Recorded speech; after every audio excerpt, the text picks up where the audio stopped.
How many of you are business owners that feel exhausted? And is your exhaustion the first sign of burnout? Uh, are you flirting with burnout? Well, it's time to break up. So, let's talk about one of the key reasons why business owners these days are suffering with burnout, and that is the incredible temptation to follow trendy tactics instead of timeless truths. So it's coming from everywhere, this pressure to follow the trend. Every time you go onto social media, your algorithm is feeding you new and improved way to get clients, or new and improved method to service your clients, or whatever it is, or new and improved way to grow your church or your ministry. And chasing all these trends will lead to burnout. So I want to highlight the difference between trendy tactics that may or may not work, but they won't work for long and they can't save us. This is not what we can put our confidence in, but timeless truths will, because timeless truths are based upon principles that work when we work them, and they work for everyone that works them. They are timeless. It's truth. That's the reason. So, today I want to talk about three different trendy tactics and the timeless truth that will replace it and bear more fruit. And by fruit, I mean higher profits or more freedom in your life and business. And at the very end, I am going to share why we are so drawn to trendy tactics, and also a little bonus of how, if you are a person that actually is very, very on trend, likes all the trends, knows all the fashion, knows all the things, I'm going to show you how to do trendy in a timeless way so that you're not depending upon the trend to save you. You are putting your confidence in timeless truths. So, my name is April Bragg, and I am a clarity coach, and I help gifted but overextended entrepreneurs simplify their business and lives so that they can grow their profits without giving up all their free time. And today we are going to talk about the difference between the trends and the timeless truths. And so, the first trend that I want to focus on, number one, is the trend to focus on audience growth. Over and over and over again, when I am talking to a new client, the source of their burnout is all of the activity they feel like they have to put out to get people to know them, to build their audience. And everybody is talking about this. Grow your audience, make reels, post daily, get visible, build your following. This is nothing new, by the way. Take out an ad in the yellow pages, buy a billboard, run live seminars. And now we've moved them to webinars. And it's not that audience growth is wrong to focus on, but it's not the primary thing to focus on in the beginning stages of your business. And it is never the primary thing to focus on in making profits. Selling is streamlining your selling, getting better at selling, getting better at delivering. Now, audience growth is an important aspect of that, as in you need people to sell to. But focusing on audience growth without an actual plan to sell is huge mistake. So, this is, by the way, and I do this all the time. I keep on comparing business to church, but that's because I live so strongly in both worlds. I grew up in ministry and going to church, and I see the benefit of seeing the similarities between the two. A well-run business and a healthy church are living off of the same principles.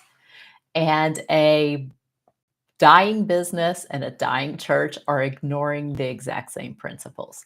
So you're focusing on audience growth. Here's the truth. You do not need more eyeballs if you don't have a clear, valuable offer. So you could have 10,000 followers, but still not be making consistent income because vanity metrics doesn't pay the bills. Now, some people have learned how to monetize their audience. They have a very, very clear plan for that. And that is a way of doing it. But the timeless truth is this. Instead of focus on growing your audience, you want to focus on the income producing activity. Sometimes for some people, the income producing activity is growing their audience so they can sell their platform. They sell ads at the bottom of their platform, or they sell, um, oh my gosh, YouTube ads in their long form content. But the timeless truth is if you will focus on talking to the right people and solving a real problem and making clear offers, it doesn't matter the number of the audience. It matters how many times are you making an offer that somebody can actually take you up on. So a small engaged audience, but with a clear value proposition will beat massive exposure um, that has no sales strategy behind it. Okay. So, very important. If you're a business struggling, the first question I'm going to ask is what is your main income producing activity? Identify that, dial down on that, and then say, now, how do I get more people to see it, to know about it? So, that was mistake number one. Mistake number two. The trend is to pick a niche that's popular. So many entrepreneurs, when they come to me, they are overlooking their actual genius because it doesn't look trendy, because it's not the in thing. So maybe you're gifted in clarity, or maybe, but clarity doesn't sound like a hot topic. Maybe you're gifted in organizing chaos or creating systems. Um, but nobody's buying that. So you're tempted to sell something that's hot right now. Well, the problem with this is that it tempts us to niche hop a lot. When what I think the way more valuable thing to do is to find your unique proposition, your unique gift, the thing that only you can do, and then offer it in a trendy or sexy way. One of the things, so my husband runs a service-based business doing painting and home remodeling. And he actually does that as an entry point to his consulting business for getting service providers up and running quickly. So it's fascinating how he pairs the two together. So because coaching is all the trend right now over service-based business. But if you have a skill that is sellable, that is marketable, focus on your highest skill right now and then find the right people. So, this is the mistake that I made for a couple of years in my business, for longer than I care to admit, is I was very good at getting to the heart of the matter. I didn't understand that that was a clarity gift. And I thought it was an organizing gift. So I was trying to sell organizing tips, high level organizing to stay at home moms. But this is the mistake I was offering it. People who didn't value it highly enough because, and I'm not saying there are no stay at home moms that don't value getting organized. But do you know who values getting organized even more? Is the CEO who knows that his disorganization is costing him tens of thousands of dollars a month or a year. And so it's like, and I've actually worked for those people. But when I went into coaching, I completely forgot that I used to do work for those people.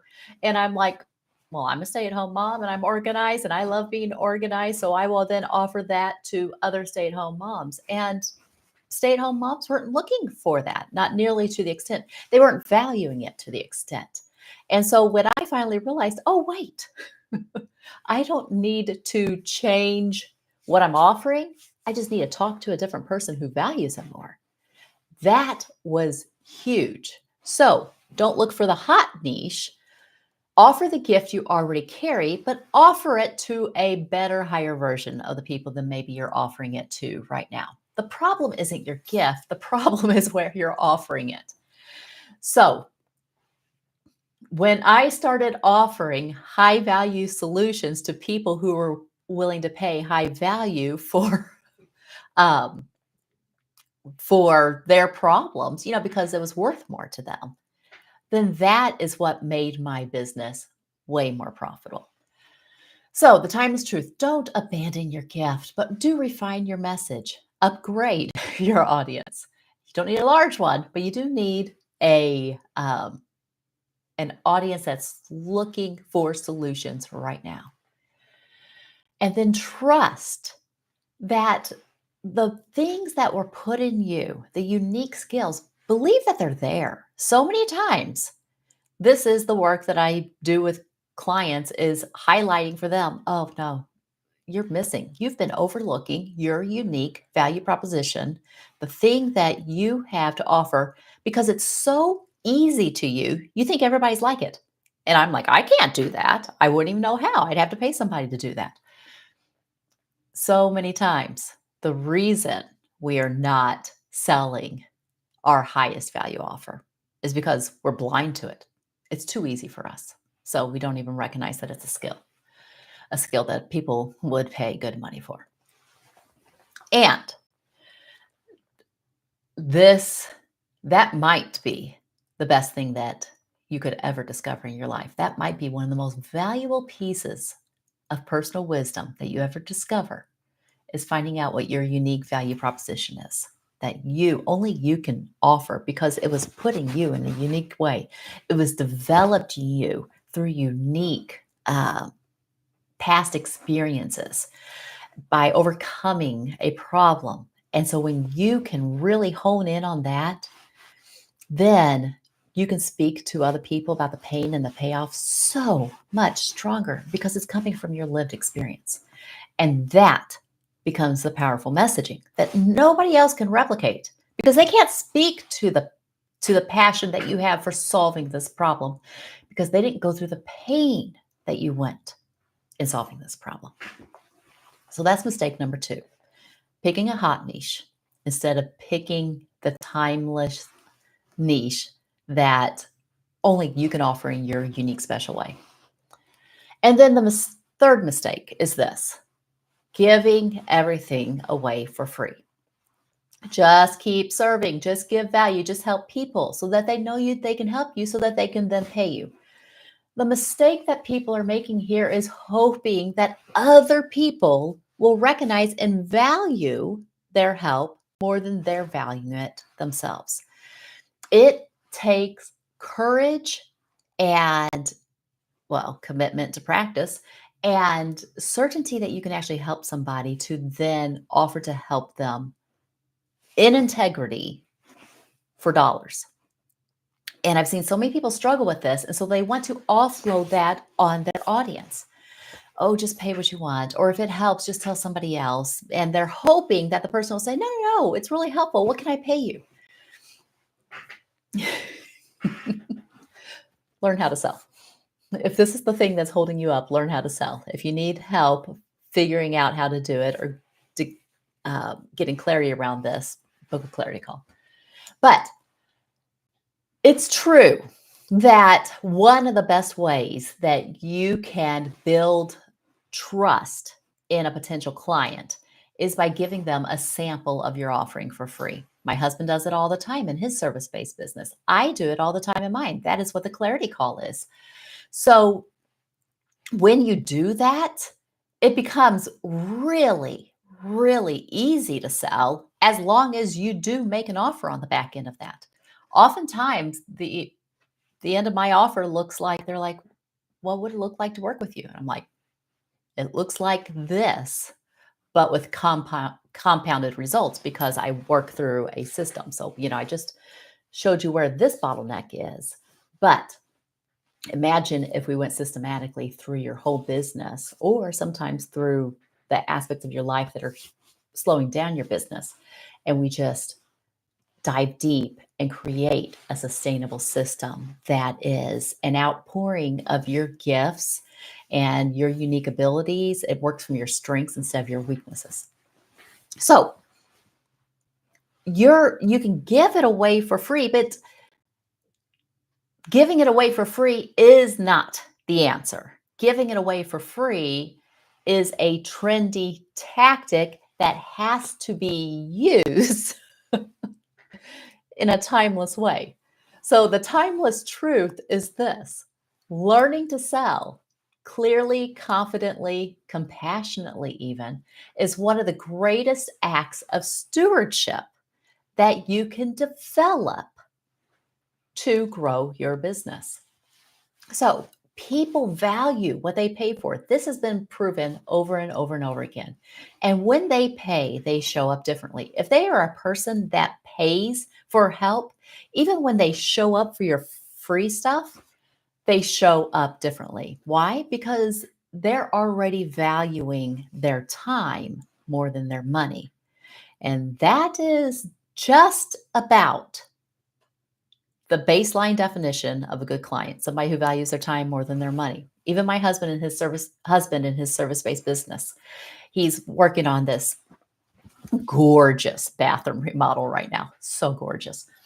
And the lady that's doing it, technically anybody could do what my husband does if they're willing to watch enough YouTube videos and take years to learn all of the different skills that go into doing a beautiful bathroom remodel. But this woman doesn't want to do that. She's not DIY. She would rather pay him and save her time and use her time for more valuable things for her, more aligned things with her gifts and her callings and her skills, and for this season of life. And that's at its core. This is what we're all doing. We're trading money for time savings for each other. We're just trading skills. So we just sell it because it's an easier way of exchange, right? So I'm not saying that you should stop being generous, but I am saying that your generosity needs boundaries. Free content builds trust, yes, but paid offers create the transformation. So learn to sell clearly and confidently because your certainty in the quality of your offering and your commitment to what's best for the client is what sells. All right, so just to recap, trend chasing leads us to overcommitting, to undervaluing our work, to building somebody else's version of success because we always think, oh, their business looks fabulous. By the way, if you're finding out about their trend and it says sponsored as a Facebook ad, you need to understand that part of the timeless strategy, timeless truth that they're using to build their business is buying ads. So if they're saying, I'm going to show you how to build it organically, but they're buying ads, recognize that, okay? I'm not saying that buying ads is a bad thing. I'm saying start to look for the timeless truths that are actually working to build every successful business and look past the trendy tactics. When we chase trends, unfortunately, sometimes we are neglecting our highest gifts, most valuable gifts that we could be offering. And that the value we could be creating in somebody else's life, the value that we could be creating in our own business, the value that we could be creating for our family, for our future, for our legacy. Timeless truths, maybe they're not sexy. Maybe they sound simple, but I'll tell you this, they are never shallow. They work for whoever works them. They work because they're rooted in something deeper than trends. They're rooted in clarity, they're rooted in stewardship, and they're rooted in alignment, as in self alignment. The Bible talks about love your neighbor as yourself. If we cut off that sentence too early and say, love your neighbor, then we're like, oh, well, how can I help my neighbor? How can I help my neighbor? But build a business actually on loving your neighbor as yourself, as in taking the best that you have to offer and offering it in the best possible way. That is a timeless truth instead of a trendy tactic. Now, I did say I was going to tell you how to do trendy tactics in a timeless way. I remember I learned this from, I think it was Brendan Kane, who is so brilliant. I think he wrote 1 Million Followers. And I was listening to him in a small private event talk about all the work that his team does in figuring out how YouTube videos go viral. So here is a trendy tactic. Go viral on YouTube. And it's like, well, that's great. If it's that simple, yay. Let's just all do it. But the timeless truth behind that is you've got to figure out what goes viral. Sometimes it will happen by accident. I had a video who, for no discernible reason to me, got 100 times more views than any other video I had. It was like, oh, well, this is cool. I'm going to be famous. It lasted for one video. But that's okay because my business is not built on going viral. Now, when it happens, it's a nice little boost. But if it doesn't happen, it's fine. I am not going to burn out because I am not chasing that. I'm not chasing virality on YouTube. But Brendan Kane, his brilliance is this. He has taken the trendy tactic of going viral, and he has built his business around studying the science and art of it. And so he was saying that their team has identified over 100 different YouTube formats and the pros and cons of them and what makes them work and what makes them go viral. Imagine that. 100 different types. There's more than that. They are just getting down. I think maybe he said 300, but 100 that they have studied deeply. And so he has made it a science. So the timeless truth is he has majored in something that most people just glance at. And that is what he's selling, is his wisdom and the strategy and the principles of what makes a video go viral. So he has taken a trend and maybe his enjoyment of following trends and turned it and used it in a timeless way. An Instagram influencer who makes great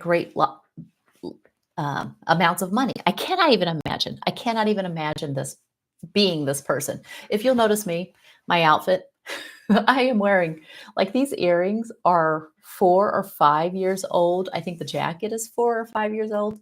I like timeless. I'm wearing a blue and white striped, navy and white striped shirt under it. Pretty timeless around here.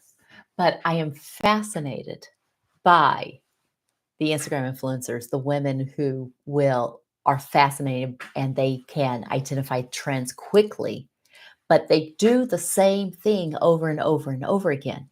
As in, they highlight the trend and then they will maybe create a shopping list. So they're doing a timeless truth behind the scenes. They're applying trendy tactics in a timeless truth way. That is the winning formula if your brain loves trends. Find an area where you get to indulge yourself in all the trends and then find a way to make it pay. So it might be in educating other people about the trends. It might be in mocking the trends. It might be in highlighting how they can implement the trends themselves. You might make a commission off of the sales. There's many ways of of monetizing this. But do not ignore the timeless truth of focus on the income, like overgrowing your audience first. Okay. Like, how am I going to, what is the income source to this? Unless it's just a hobby, then forget everything that I've said about this. But I don't think that you stuck to this end of the video because it's a hobby. I think that you are serious about your business and you have something. And let me say it this way. I think that if you've stuck to the end of this video, it's because for you, business in some way is a deep soul match to another value of yours. And that might be freedom, that might be contribution to your community, that might be curiosity, just figuring things out. Whatever it is, you're serious about business. And if you're serious about business, but you feel on the cusp of burnout or you feel that you are overextended in too many directions, then let's talk about eliminating the one obstacle or bottleneck in your business that is stopping you from growth, or a plan to simplify your business. And if that is what you need right now, in the description, I put a link to my clarity call. It's free. It's 45 minutes. But what we'll do is we will identify the one bottleneck that's holding you back, or identify a simple plan that'll help you move forward more easily. We will get you clarity, simplicity, and focus on what matters most, what will move the needle forward in your business. Because, listen, the thing is this: business is such a beautiful, beautiful way. I mean, there are so many benefits to business. Small business owners are what really brings the economy out of recession and increases the tax base so the politicians can tax us more. Bless their hearts. And it's also one of the best paths forward for creating freedom for your family and for making some of the greatest contributions in your community and for leaving a legacy. But I'm going to be honest, it's hard if you don't make your peace about building a business, taking it seriously, and getting paid for the work that you put into it. I just heard recently of another 7-figure coach that burned out and gave up her business. And it was a good business. It was a great one. But it's because it takes a certain mentality. We have to build a business in a way that honors us as the business owner, honors our strengths, and does not demand that we keep on exhausting ourselves by focusing on trendy tactics that do not pay off long term, or that require us to operate in our weaknesses for too long. So if this hit a nerve and you're ready to stop tweaking and start trusting, then go ahead and book a free clarity call. And that's where we'll figure out what you're really building and what's weighing you down, and then how to create a simple, focused, a simplified plan that gets real results without sacrificing your health, your values, or your soul. And remember, the biggest breakthrough that you need right now is probably not more information. It's more clarity, more direction, more focus. All right. So I hope this helped. Oh, I always forget this. Share your aha moment in the chat, and that'll help you remember it. And then that'll help me see what resonated. And that'll help other people who read the video to get even more benefit out of it. Okay. If it's helped you. All right. Talk to you later. Bye-bye.